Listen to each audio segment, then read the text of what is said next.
Cara, esse conceito que você falou eu gosto e acho interessante a gente explorar um pouco mais, que é essa questão que se der errado, dá errado para algumas pessoas que estão rodando os nós, se der certo, pode dar certo para todo mundo.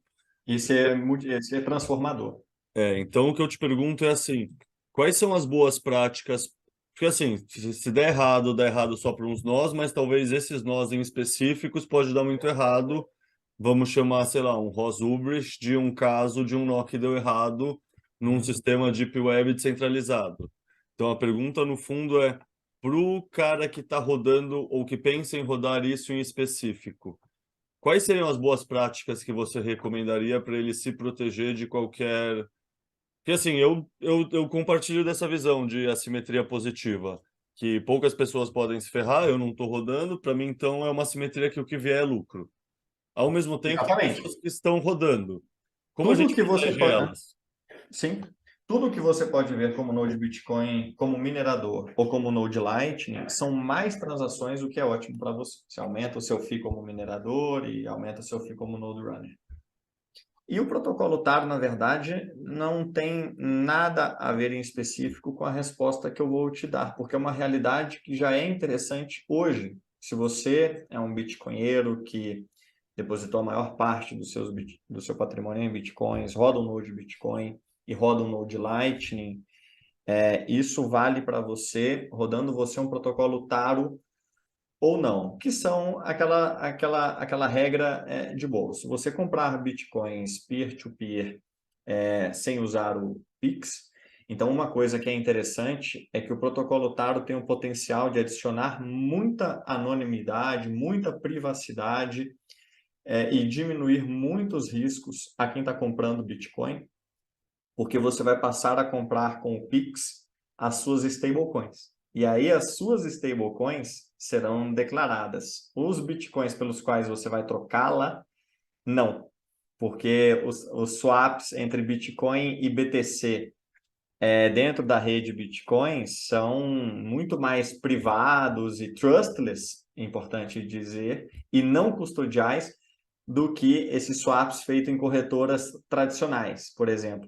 Corretoras tradicionais podem censurar os seus fundos, confiscar os seus fundos, te impedir de fazer trocas por Bitcoin, enquanto que se você tiver stablecoin estado dentro da rede Bitcoin, nada nesse mundo pode te impedir de migrar para o padrão Bitcoin sem que ninguém saiba. Então, uma das recomendações é passe a comprar stablecoins e, por exemplo, se a BIPA começar a vendê-las como o Bitcoin vende, eu passaria a comprar só stablecoins da BIPA, porque os meus Bitcoins eu converteria do meu nó sem que ninguém saiba.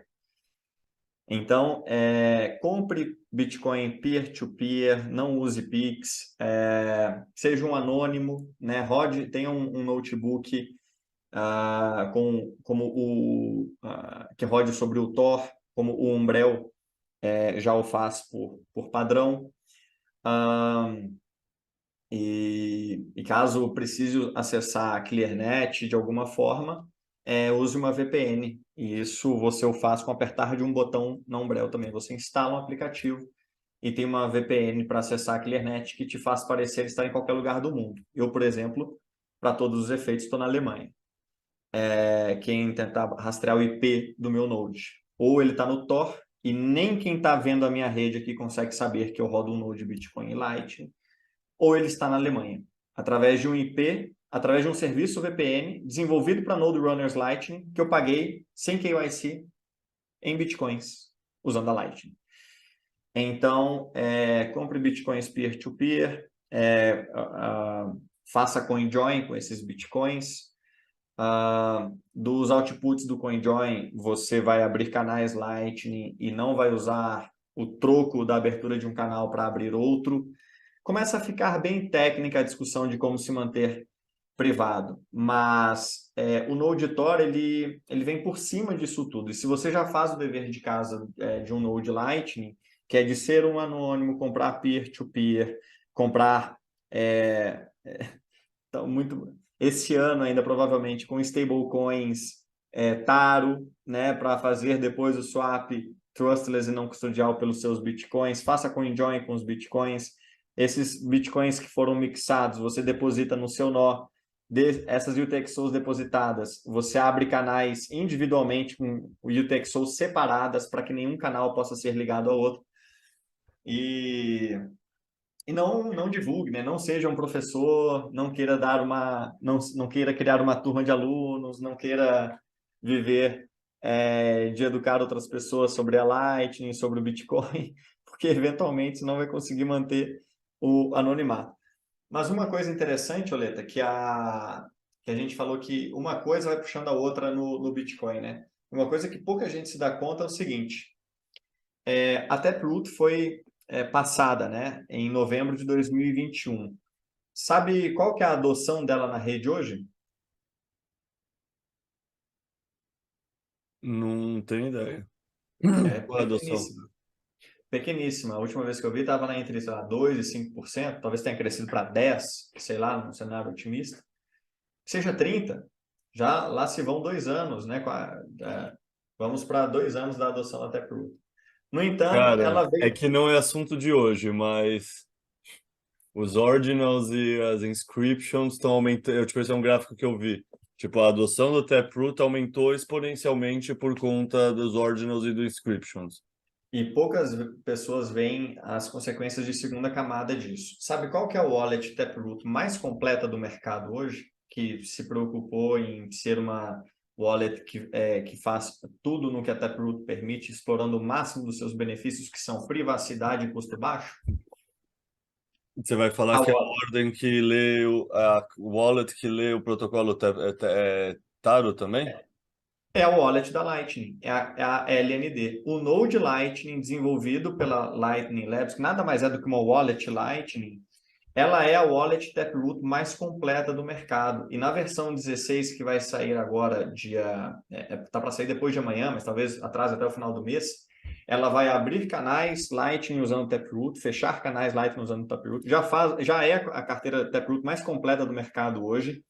E não só, nós vamos ser as primeiras pessoas a tirar vantagem completa de uma coisa que saiu em 2021, gastando menos e de forma mais privada em transações on-chain, como a adoção da LND pelo Taproot vai permitir a Lightning mudar a forma como seus contratos funcionam. A gente vai poder deixar de ser HTLC e passaremos a poder ser PTLCs. O que isso significa? Abstrai.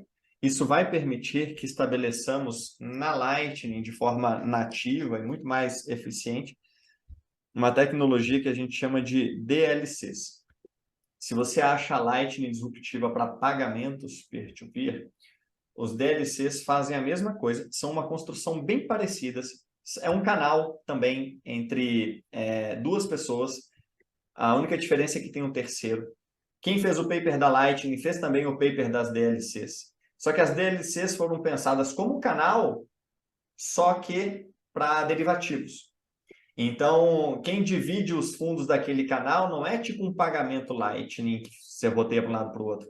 É tipo o resultado de um jogo ou o resultado de um preço de uma ação que, a depender do que o Oracle fala, a divisão dos fundos pode ser uma. Ou seja, você traz os derivativos peer-to-peer nativos para o Bitcoin. Isso vai ser possível porque a LND resolveu adotar a Taproot. Mas ela resolveu adotar a Taproot para receber os ativos Taro. Ela mira numa coisa e acerta em outra, que vai ser tão transformacional quanto. Eu digo que as DLCs estão hoje, onde a Lightning estava em 2018, um lugar onde ninguém conhece, ninguém ouve falar, ninguém dá por nada, mas o mercado de derivativos é talvez uma das maiores explosões pelas quais a gente pode passar no futuro, maior de pagamentos e de tudo mais. Então, a Lightning Labs, respondendo a um incentivo que ela tem de trazer ativos Taro para dentro do Bitcoin, ela teve que masterizar a Taproot. E por masterizar a Taproot e sair na frente de todo o mercado, ela agora permite o desenvolvimento da Lightning por PTLCs e as PTLCs vão nos levar a DLCs.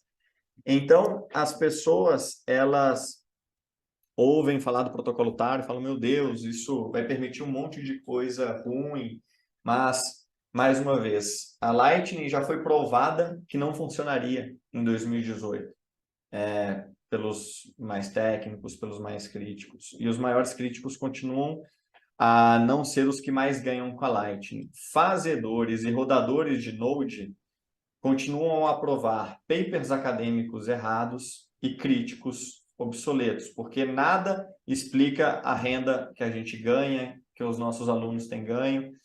E da mesma forma eles aparecem agora para provar que protocolo, que isso que eu estou falando não vai acontecer. O rendimento da Lightning não vai aumentar, que vamos virar uma Ethereum, sem entender dinâmicas de mercado que vai tornar impossível para eles justificar como que a Lightning passou de 5.000 para 50.000 bitcoins agora que se tornou multiativos. Porque as dinâmicas de mercado, elas não são difíceis de entender, mas elas não são consideradas por todo mundo. Muita gente, crítico do Taro, vê esse primeiro momento. Nossa, as taxas na Lightning vão aumentar. O que elas concluem?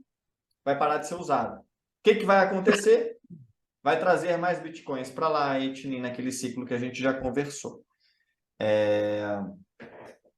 Então, não sei se eu enderecei a sua pergunta. Não Acho sei. que sim, acho que sim. Cara, no fundo, eu acho que a gente já falou por cima de maneiras diferentes de quase tudo que tem aqui na pauta.